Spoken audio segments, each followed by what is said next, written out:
Tinitingnan pala ni YouTube ang mga bagay na yan. Kahit sabihin mong nadadagdagan yung watch hours mo, kahit sabihin mo, tumataas naman ma'am yung watch hours ko. Kita mo yung watch hours ko ngayon, 10 hours ka agad na dagdag, 12 hours ka agad.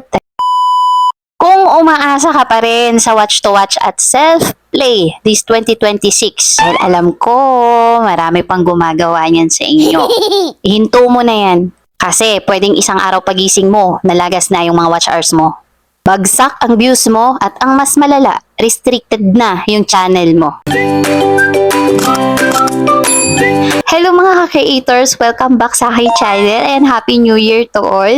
Kung bago ka dito, nagbibigay ako ng mga tips para sa mga aspiring YouTubers. So ngayon, aalamin muna natin yung tinatawag na watch to watch at self-play. Para ito sa mga baguhan na kakapasok pa lang dito sa YouTube, at least aware kayo kung ano ba yung mga terms na to, ano ba yung mga activities na to, para hindi nyo nasubukan. Dahil pwedeng malagay sa malaking risk ang inyong mga channel. Sayang naman yung pinagpagura natin. Sa mga baguhan na creator dito sa YouTube, panoorin mo to hanggang dulo kasi may sasabihin ako na hindi sinasabi ng karamihan. Guys, alam ko na creator ka. Gusto mo lang naman na maabot yung 4,000 watch hours, 'di ba? Gusto mo lang ma-monetize. At naiintindihan ko mga ma'am sir na nakakapagod mag-antay, nakakapagod maghintay ng organic growth. Kaya marami sa atin nadadala sa mga watch to watch at minsan naiisipan natin gawin mag-self-play. Wala pong masama sa pangarap. Pero ang tanong, tama ba yung way natin? Tama ba yung paraan natin? Pasok ba yan sa rules ni YouTube? So, ayan mga ma'am sir, kung isa ka sa gumagawa ng mga watch to watch at self-play, ayan mga ma'am sir, hindi kita hinuhusgahan. Kasi alam ko lahat tayo, even me before, dumaan ako dyan. Kaya ngayon mga ma'am sir, importante na pag-usapan natin kung gumagana pa ba to para naman kakapasok pa lang ng taon. No, iwasan na natin yung mga maling gawain dito sa YT. Okay guys, quick recap lang to. Ano ang watch to watch at ano ang tinatawag na self-play. So ang watch to watch po na tinatawag, ito po yung tipong, bro, panoorin mo yung video ko, panoorin ko rin yung video mo. Yun po yung ibig sabihin ng watch to watch dito sa YouTube. Okay, next, ano naman yung tinatawag na self-play dito sa YouTube? So, pag sinabi mong self-play, ikaw yung number 1 fan ng channel mo. So, bakit ikaw yung number 1 fan? Ikaw yung nanonood ng mga video mo. So, yung iba yan, ini-schedule nila araw-araw, ilan yung video na ipi-play nila. Diba? So, para tumaas yung watch hours. And, syempre, naka-prepare na dyan yung mga cellphone, minsan dalawa pa yung cellphone na gamit, may laptop, computer, tablet, etc. Kulang na lang pati ref ninyo gusto mong ipanood. Actually mga ma'am sir, noon, honestly, medyo okay pa to, itong watch to watch at self-play. Pero this year, 2026, ibang usapan na yan this year. Sobrang high-tech na ni YouTube. Actually mga ma'am sir, si YouTube tahimik lang. Diba? Parang ex mo, tahimik lang yan, hindi nagme-message, pero alam lahat ng ginagawa mo. Diba? Stalker pala. Nag-i-stalk pa pala. So, ganun din po si YouTube. Ini-stalk din tayo ni YouTube. At alam ni YouTube lahat ng ginagawa natin sa channel natin. Kaya wala tayong maitatago. Hindi ba natin alam na inoobserbahan lang din tayo ni YouTube? You cannot deceive YouTube this 2026. Hindi natin alam na si YouTube, tinitingnan niya kung ilang beses kang nag-play. Saan ka nanunood? Bakit same IP address lang ang nag-a-appear? Daming views ng mga videos mo pero same IP address lang yung nag-a-appear. Natin alam na si YouTube ay tinitingnan niya din kung pare-pareho ba yung galaw sa channel mo. Kaya guys, kahit paulit-ulit nating panoorin yung mga video natin, alam niya at alam niya na ikaw lang din yan. Okay mga ma'am sir, dito na po tayo sa part na safe pa ba? So diretso ang sagot na to. Safe pa ba ang watch to watch this 2026? Hindi na. Safe pa ba ang self-play? Lalong mas delikado. At para po sa mga baguhan, ayan para maging aware po kayo mga ma'am sir, mas delikado po itong self-play. Ikaw mismo, pinapanood mo yung mga video mo ng paulit-ulit. Saan? Sa ibang device, ibang account. Minsan buong magdamag.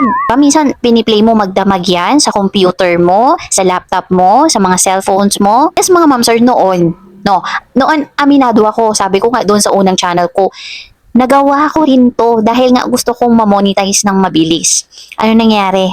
Sa sobrang bilis, ang bilis ding nawala yung channel ko, na-disable. Hindi yung channel yung Google AdSense ko mismo yung na-disable. Wala nang chance para mag-apply ulit. Ganon kalupit si YouTube. How much more ngayon? Na mas updated yan, by the use of AI, mas mabilis niyang madidetect yung mga self-play na yan or watch-to-watch. So dito na tayo, proceed na tayo dito sa part na ito yung mga bagay na hindi sinasabi ng iba. So kung ginagawa mo pa rin yung mga activities na yan, lagi mong iisipin na mas matalino na si YouTube ngayon. Hindi na lang views or watch hours, subscribers, yung tinitingnan niya sa channel mo. Sinusuri at tinitingnan na din ni YouTube ngayon yung tinatawag na, number 1, viewer behavior. Okay? Pangalawa, yung tinatawag na device pattern. No, para sa mga gumagawa kasi ng ganitong activities. So, syempre, mas naging matalino. Kung noon matalino lang, mas naging matalino si YouTube ngayon. So, ano pa? Yung isa niyang tinitingnan at sinusuri, yung IP address consistency, yung IP consistency. Kasi mga ma'am sir, sabi ko nga kanina, pinapanood yung sarili nating video. Hindi ba natin alam na nag-a-appear din kay YouTube yung ating IP address na pare-parehas lang ang lumalabas. So meaning, alam ni YouTube na ikaw lang din yan. And even mga ma'am sir, gumamit pa kayo ng mga tinatawag na VPN na yan. Before gumagamit kami niyan ng VPN. Pero bakit? Na-detect pa rin. Wala kasing kalokohan na hindi mabubunya. Aray ko. Malaman at malalaman yan ni YouTube. Kahit ano pang tago nyo dyan, VPN pa kayo. Noon, ang dami namin, ano-anong mga lugar sa US, papalit-palit pa kami ng VPN. Sus, nako. Isang beses lang kaming sumahoy. Kandawalaan yung mga channel namin. Noon, kalupit si YouTube. Kaya ito guys, ito yung pambungad na ginawa kong video para sa mga baguhan, para pag-enter pa lang natin ng 2026, huwag na natin subukan itong mga maling gawain na to dito sa YouTube. So, para din to sa inyo, para din to sa safety ng channel ninyo, para din hindi masayang yung mga effort ninyo. Ang hirap-hirap na nga gumawa ng content. Ang hirap-hirap na nga mag-isip ng video na gagawin mo sa araw-araw. Tapos, may iisipan mo pa yung mga ganito na pwedeng mawala yung channel mo. Masakit. So, mga ma'am sir, ibig sabihin, kung si YouTube, sinusuri niya yung mga bagay na yan. Tinitingnan pala ni YouTube ang mga bagay na yan. Kahit sabihin mong nadadagdagan yung watch hours mo. Kahit sabihin mo, tumataas naman ma'am yung watch hours ko. Kita mo yung watch hours ko ngayon. 10 hours ka agad na dagdag, 12 hours ka agad. Dahil sa pagsi-self-play ko. Oo nga. Pero mga ma'am sir, please be reminded na kapag fake ang behavior at na-detect ni YouTube na fake ang behavior niyan, kahit pa may watch hours ka, kahit pa nakita niyang tumataas yung watch hours mo, pwedeng sa mga susunod na araw, lagas lahat yan. Sa susunod mga araw, mawawala yan. Lahat ng mga watch hours na pumasok through fake behaviors, through that activities, lahat yan unti-unting lalagasin niya. At ang pinakamabigat, mga ma'am sir kapag na-detect niya na fake ang behavior, pwedeng ma-flag yung iyong channel. Okay, mga ma'am sir, uulitin ko 100% hindi na po safe itong tinatawag na watch to watch. Monetize or hindi monetize channel, 100% na hindi na ito safe. With regards sa self-play, mas 100% na delikado. Kikita ni YouTube di ba?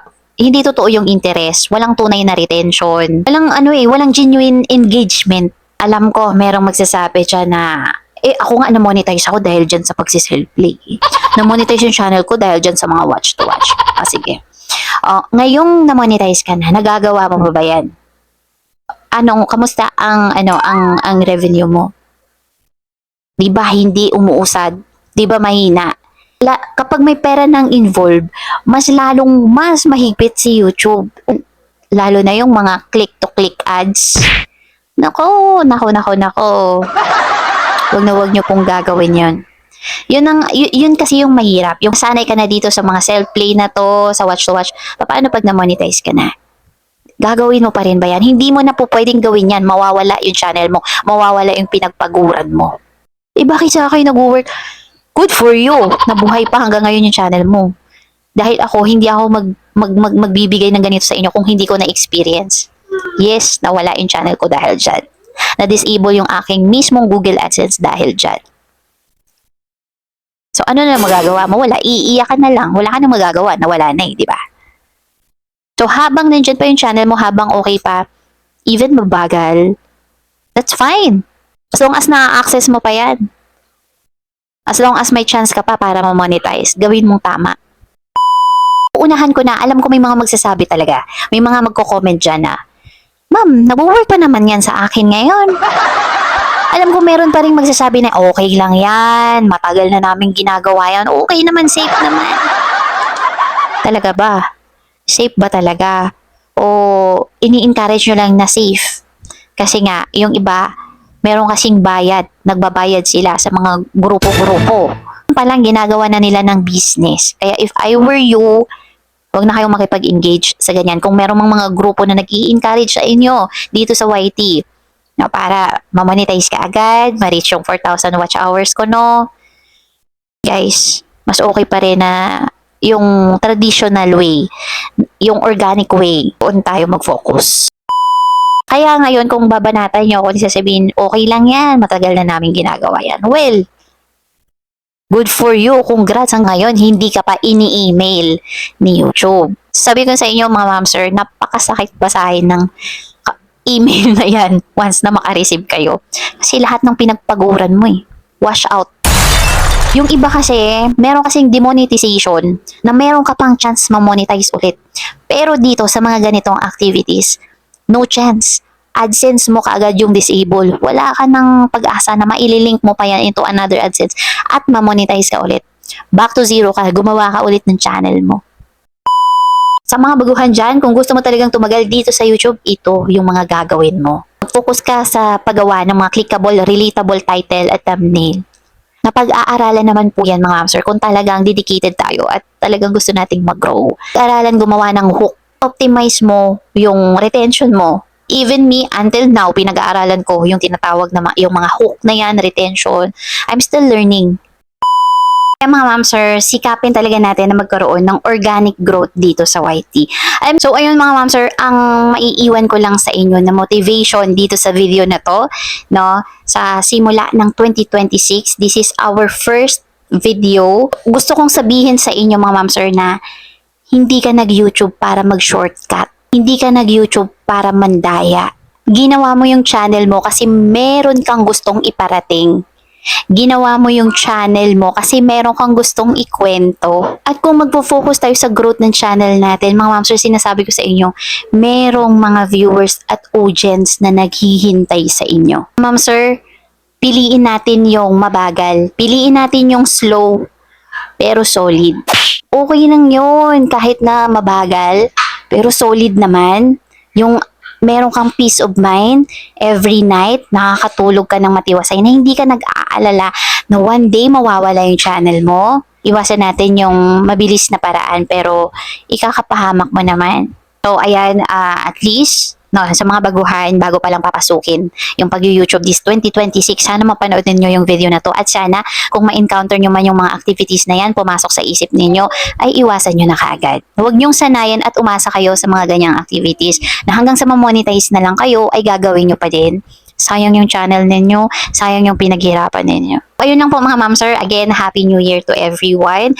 And before I end, I just want to say thank you. I just want to say shout out ayan, sa mga loyal members ng ating channel. For those na gustong mag-join sa ating channel membership, ayan, just click the join button. Katabi lang po yan ng subscribe button natin. So ayan, again, thank you so much sa mga members ko, sa mga nagtiwala, no, last year and until now, thank you so much. And of course, sa mga loyal subscribers natin, bagong subscribers, bagong mga viewers natin, no, yung mga active dyan sa baba, sa comment section na laging nakasupport.